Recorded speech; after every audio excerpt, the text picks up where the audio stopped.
Right, let's look into the specifics of the CSS to styling this page so it looks like the one we want actually. This is what we have right now, and we just want to add some colors to this, to the different blocks, so we can better see how they move with each other and so on. So we're going to start out with the Ionic row here in a little while, and we're going to add some colors to this. This is just to show how they're put together, and if we use margin, padding, and so on, so we can see how they actually fit together.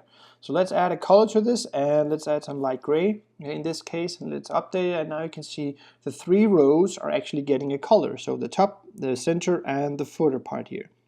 That's fine for now.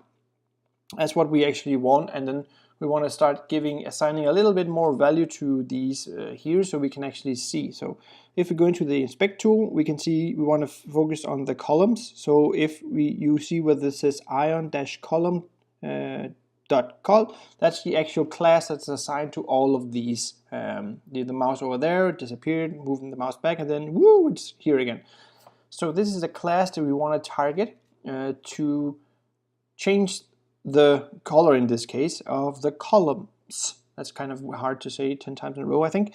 But anyways, go back to my CSS in a little while, and then we're going to add some color for this.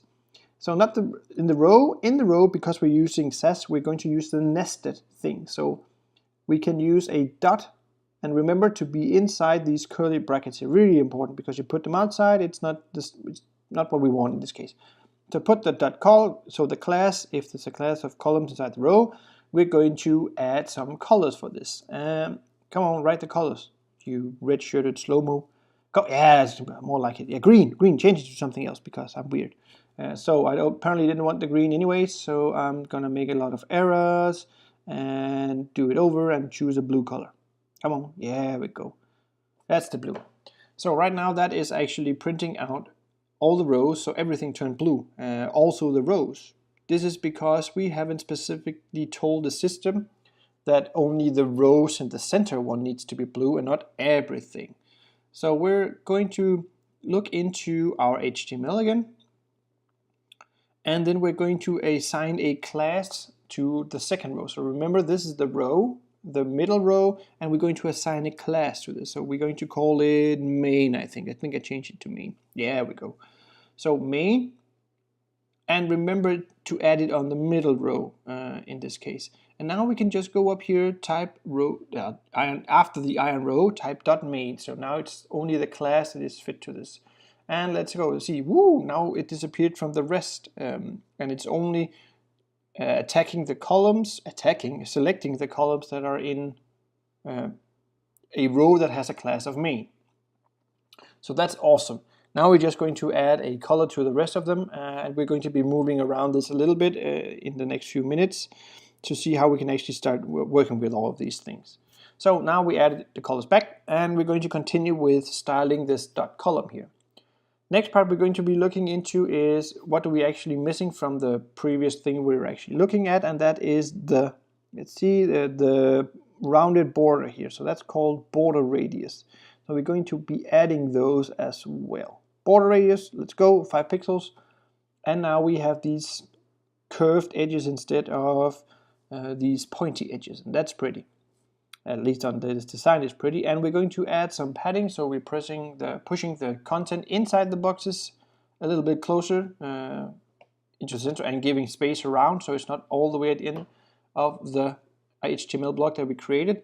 That's this, and then we're going to be adding, I can't remember what we're going to be adding, but I'm just showing you that we're creating some padding and moving things in, I guess. I can't remember what the next part is. Let's see. We're going to be using the flex here. So the flex is how the boxes are structured next to each other. So the flow of the system.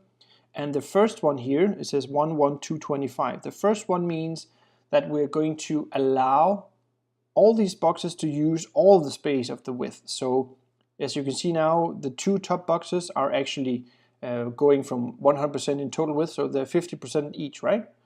And that is the flex 1, it's the flex grow.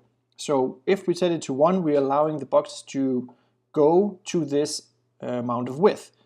The next one would be the flex shrink, and the last one would actually be the size that the minimum have to be.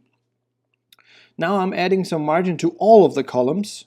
So also the two others, not only in the row with the class main. I'm just adding height and margin, so we have some space between them, so it looks a little bit more pretty now.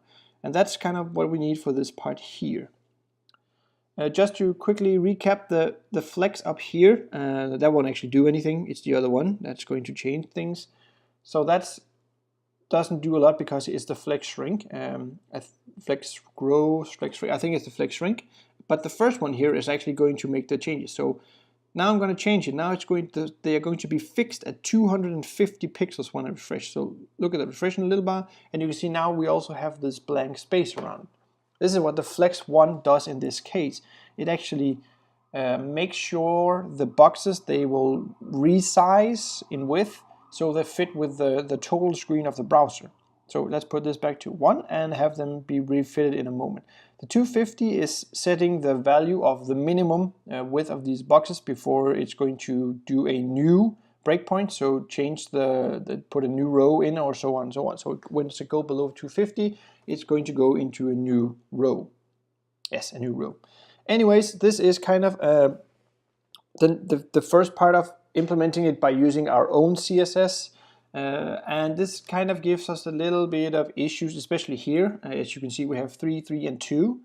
And we can fix this by doing responsive media queries by ourselves and doing a lot of code, maybe some code to fix this, but we're kind of lazy. We're using Ionic framework, so in the next couple of videos we're going to be looking at how we can actually use the system of Ionic to do all this work for us instead of us doing it by ourselves. So that's great. Let's do that instead and stop wasting time on actually doing all these small things by ourselves.